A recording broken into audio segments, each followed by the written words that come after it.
Our next slide is about guest speakers, and it's about the learning environment, and it's about the Racial Diversity Awareness Day 2022 that came up. So a lot of speculation out there as to what took place. Well, earlier this year, Kim was working with principals. We're going to blame this one on COVID to some extent because we haven't had people in the buildings. So we've had discussions with our principals for quite some time, not just this past week and not today. We've been having conversations about new forms and new ways to invite visitors, guests, volunteers into our buildings. We've had a couple of snags this year that I don't want to necessarily go into now, where we had, this is how we've always done it, and what we found out is that that didn't work out so well because we weren't informing people appropriately of what was taking place in class. One of the good qualities, I say that respectfully, this Board of Education has made it well known that if we're going to have guest speakers, if we're going to have information that is associated with the classroom, that happens outside of the classroom and oftentimes inside the classroom, we want parents to be made aware of that. Well, with a couple of hiccups this year and knowing that we had another day where a massive amount of kids, when I say massive, I don't want to overdo it, we had about 150 kids, I think, Dave, something like that, that were signed up for this event. And what we found out along the way, late in the process, was that not all of the information was provided to parents. So rather than have the opposite of what we received, which was a lot of concern about why you canceled it, we would have had a lot of concern about why did you move forward with this without informing us. So we made some decisions internally to postpone, based on our practice, which is guided by our board to make sure that parents are aware of what's taking place. Those are good things.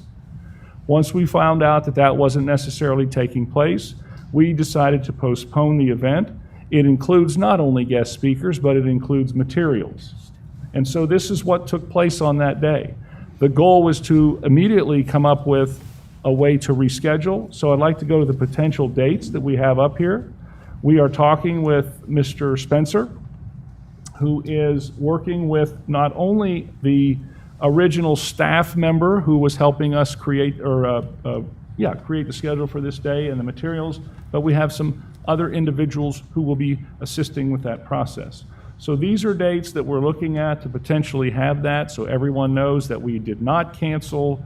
There was no political motivation. There was nothing like that. It was about making sure that we were holding true to what the expectation of our Board of Education is, which is to inform parents of things that are taking place that are in addition to, that are aligned with the curriculum. So those are the dates. And honestly, there's really not a whole lot more for me to discuss on this topic, other than everyone should know that it is something that is planned to have rescheduled. We certainly in these conversations talk about balance in the materials that are presented to students, so we have an equal balance of what's going on.